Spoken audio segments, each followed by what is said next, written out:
it can't be something that you visit once a year or that you check a box. Welcome to Spill the Ink, a podcast by Reputation Inc., where we feature experts in growth and brand visibility for law firms and architecture, engineering, and construction firms. Now, let's get started with the show. Hi, and welcome back to Spill the Ink. I'm Michelle Calcote King. I'm your host, and I'm also the principal and president of Reputation Inc. We're a public relations and content marketing agency for architecture, engineering, and construction firms and other professional services firms. To learn more, go to rep-inc, that's ink with a K.com. Diversity, equity, and inclusion are incredibly important across all industries, but some industries in particular. And that's especially true for architecture, engineering, and construction. And while many firms are steadily working to improve their DEI, there's still a long way to go in pursuit of equity.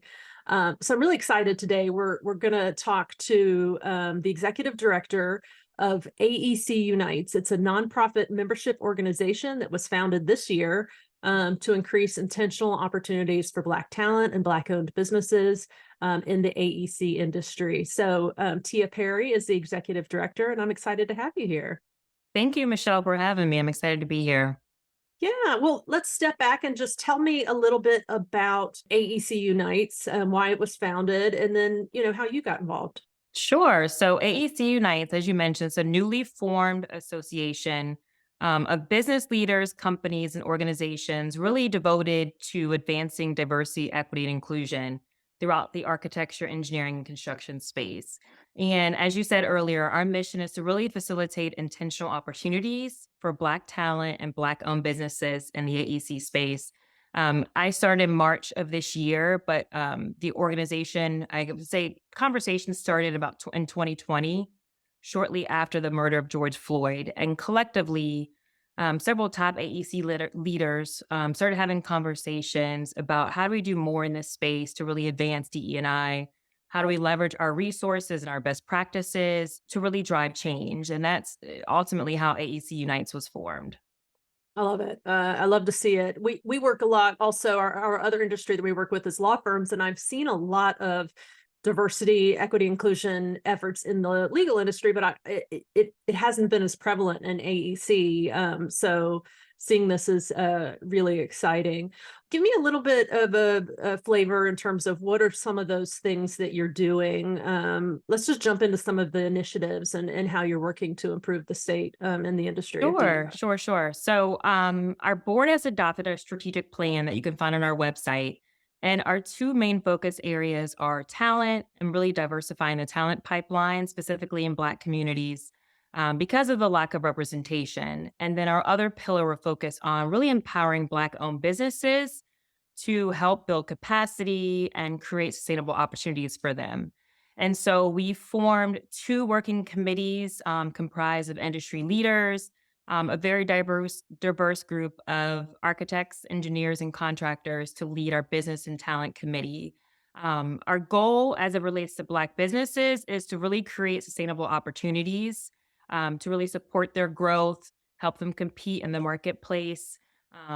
There's several initiatives that fall under that objective. One is producing a playbook for clients on how to procure sustainable opportunities to work with Black-owned businesses. We have plans to create a robust database of Black-owned firms. I don't know of a firm that represents AEC, Black-owned AEC firms, right? I think there's the Black Yeah, Chamber of Commerce and some other organizations, but different verticals, different industries. So yeah. we want to create a database that where our business partners, our primes, our users, our developers, whoever can go into this database and learn more about Black-owned firms in the nation. Fantastic. Let's talk a little bit about why this industry in particular seems to be even less, have less representation in terms of minorities, especially an industry that is facing such a labor challenge. What are some of the reasons that this industry has this challenge? I think historically there's a lot of misconceptions about the AEC space, right? And I know in my personal experience growing up, it wasn't a career that my parents advocated for. it wasn't until I landed at ABC, the Associated Builders and Contractors, and I started to learn more about the opportunities that I was really interested in the trades, right? And so prior to that, I was told armed forces, 4 years of college, or the federal government. And so there was really this innocent ignorance, and I'm sure if it happened with my, educated parents, that there's a lot of households that simply don't encourage a career in this space. And so I think there's a lot of exposure, opportunities, and a lot of mentoring that needs to happen to really evolve. And we desperately need mentors that look like the communities in which we serve, Black and Brown mentors. And that's why ACE mentorship is so very important. I'm not sure if you're familiar with that organization, but a great organization does a lot of work in this space. And so I think there's a lot to peel back, but I think it starts with just the misconceptions of the industry. Yeah, yeah. That's yeah, I could see how that Yeah. generational having your parents tied to a certain industry, understanding of the industry plays into that. So there's a lot of talk right now about getting students interested in the trades. What are some ways that you're targeting students? So we are starting with partnerships with historical Black colleges and universities.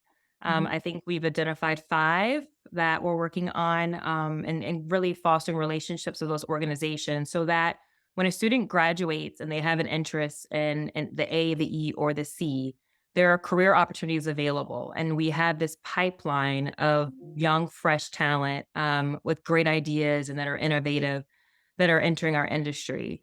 So we also recognize that, these conversations start at a much younger age, right? I think K through 12, third grade. There was a study I saw that third grade seems to be that year where, you're applying logic to your decisions and things of that nature. So we recognize as an association, there are a lot of great organizations out there that are promoting and advancing ACE and STEM careers.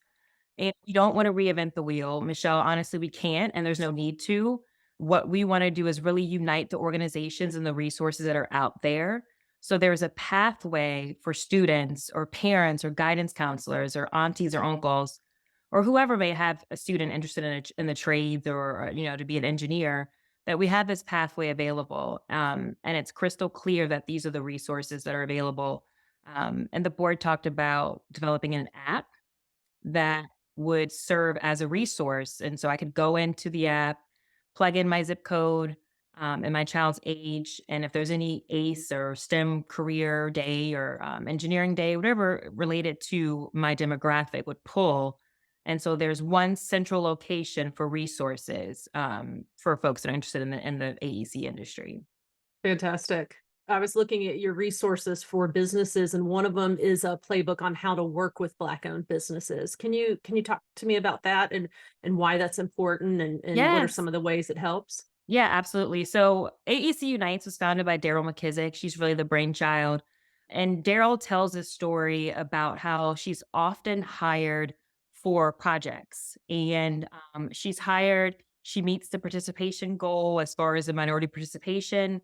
And then oftentimes she'll scale up her business, she'll do an amazing job, and there's never a call back for any sustainable projects. Interesting. And so, in her experience, we really want to provide equitable resources for our contractors and our architects and our engineers to win work and really rise on their own merit and to have sustainable opportunities. The committee is working on a playbook, which I think will be published probably next year, but that'll outline some of the disparities as it relates to Black owned businesses, the current landscape, some best practices as far as supplier diversity or training or technical assistance programs, but really be very intentional with procuring sustainable opportunities for Black owned firms. Yeah, very interesting. One of the other interesting things I saw, I think it was in the press release where it was announcing the organization, was the impact that a lack of diversity can have on safety on construction sites. And it was something I'd never really thought about, that if there is, lack of understanding, respect, camaraderie between people on a job site, that can really contribute that. Is the organization aiming to help organizations like within their existing workforce with DEI training and awareness and education? I think our role is to really unify the opportunities that already exist. And there absolutely is a correlation between total human health and mental health and diversity, equity, and inclusion. And there's numerous studies about the importance of fostering that sense of belonging, how that really complements a healthy safety culture. And so, what we want to do is not serve as a training program, but really unite the resources that are available so that there's one central location. Folks can go to our website and learn about different training opportunities, whether that's bonding, capacity building, or Yeah. estimating, whatever the case may be. But there's one central location. But we don't want to serve as a trainer, but ultimately unify what's out there and have one central location for And resources. just the increase of diversity in the workforce will improve those outcomes by the fact of having greater diversity. So yeah, Absolutely. that's really great. Yeah, I looked at I study the numbers quite a bit, and I have them pulled up right here. And so the latest numbers for Blacks and African Americans make up 6.7% of architects, engineers, and contractors. Women make up 26.3% of architects and engineers and other related services. And then at 10.9% is the latest number for women in construction. So Interesting. Yeah. definitely a lack of representation amongst, Black and African American and women, Asians. Yes, there's a lot of work Yeah. that needs to be done. Let's say there's an executive in the C-suite of a AEC company that understands the importance of DEI, and wants to change their hiring, their advancement, their retention practices. What advice could you give to that executive wanting to improve their own workforce? Yeah, that's actually a great question, Michelle. And I always lead by saying there isn't a one size shoe that fits all. Depending on where an organization is on the spectrum, it's going to vary based on their unique needs. But there are a few key takeaways.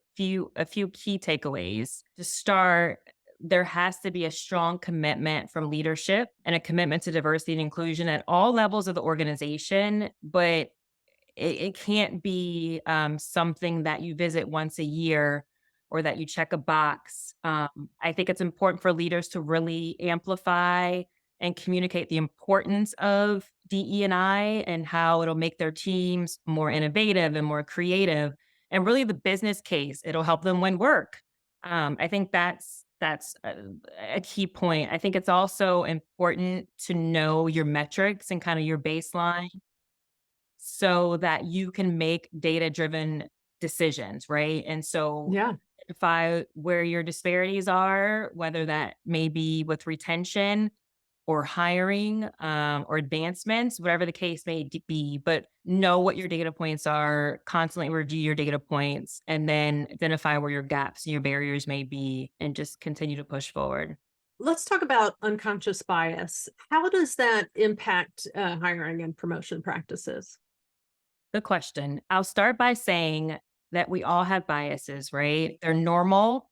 We all have a preference in favor of one group of people or one place or a particular person, but unconscious is really expressed indirectly and something that we're not aware of. And so it's important for us to identify what our biases are and how they impact our decisions, how they impact and influence our teams, and ultimately our behaviors, right? And I Yeah. think it's important to invest for organizations if they haven't invested in an unconscious bias trainer or a DEI facilitator to come in and do an audit of their hiring, their retention practices. I think that's a great start. There's also some great resources on constructioninclusionweek.com. Yeah. It's a DEI maturity model that I share quite a bit. And so there's some resources there as well. But definitely invest in the training, invest in your employee resource groups if you have them. I think they're great advocates for minority groups. Yeah, that's great. Yeah, if you haven't ever either heard a presenter on unconscious bias, or gone through that kind of training, it is really eye-opening. And I think it's really important for anyone who hasn't done it. So The other issue that this industry is facing is succession planning. You've got, this is impacting many industries right now, but especially in this industry. What advice do you have for companies kind of facing this sort of generational issue and starting to want to look toward the future in succession planning and want to prioritize diversity in those transitions? I would say, again, start with the strategy and the metrics, right? So, what does your pipeline look like for leadership opportunities? And if you've identified where you have a lack of diversity, really be intentional with empowering that particular minority group. So, I would say it starts with the strategy, right? And maybe again, I think it's everyone should invest in some sort of professional facilitator or a DEI strategist or practitioner to come in. But identify your pipeline, who's in the pipeline, and ensure that you are providing equitable resources for Hmm. everyone on your team to advance. Hmm. Yeah. I'm glad you mentioned Construction Inclusion Week. Is that something that the organization plans to be heavily involved with? Do you have any plans for that, for those kinds of activities? Yeah, there's great alignment. So there's a lot of overlap in our followers. And so a lot of the leaders and founders of Construction Inclusion Week are also the founders of AEC Unites. And so we absolutely want to collaborate. We're fairly new kicking it off. I think we launched a few weeks before Construction Inclusion Week this year, but we definitely want to help spread awareness about the importance of DE&I, particularly in the construction space, and collaborate with the industry on this amazing initiative. So I refer folks to the website all the time. Quite a few of our members have signed up for the resources through Construction Inclusion Week. And so we do plan to help collaborate on those efforts. Yeah, it seems like it's getting traction from someone that follows the industry pretty well. Got some really, really big companies that are involved. So, Yeah, or I think with so that week. too. I started a couple years ago with the Associated Builders and Contractors for the first inaugural, I think it was 2020. That was the first inaugural year. And there's been great traction. If you look at the participation, the resources have definitely improved over the years. And there's just great assets on the website that are free of charge that anyone can take Yeah. advantage of. So I think there's great momentum, and it's just important to continue that throughout October, on your day-to-day, job sites and things of that nature. Thank you so much for this overview. And if there's one sort of important lesson or thought that you would like listeners to take away about AEC Unites, what would it be? Come join us on this mission. We are a new organization.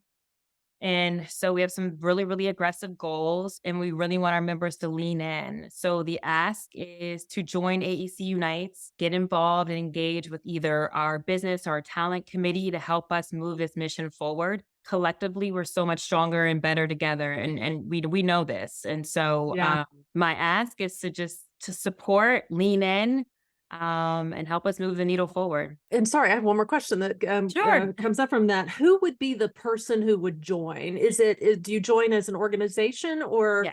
are you looking for, okay, so it's So organizational membership. membership is held at the company level, but we have a very diverse group of, I mean, there's some CEOs that are involved, there's some project managers, there's some estimators, very diverse group as far as who the leaders are that represent the companies. I would say it's a lot of like C-suite leaders, but as far as the committees and the action groups and the boots on the ground, typically those are the estimators, the project managers, the supplier diversity leaders, very, very diverse group of architects, engineers, and contractors. Great. Fantastic. Well, we've been talking to Tia Perry with AEC Unites. So Tia, if people want to reach out to you, touch base with you, what's the best way for them to do The that? best way to communicate with me is via email. My email is tia.perry@aecunites.org. Again, tia.perry@aecunites.org. You can also find us on LinkedIn and Instagram. So find us on your social media chat platforms and engage. And thank you so much, Michelle, again for having me. Yeah, thanks for being with me. Thanks for listening to Spill the Ink, a podcast by Reputation Inc. We'll see you again next time, and be sure to click subscribe to get future episodes.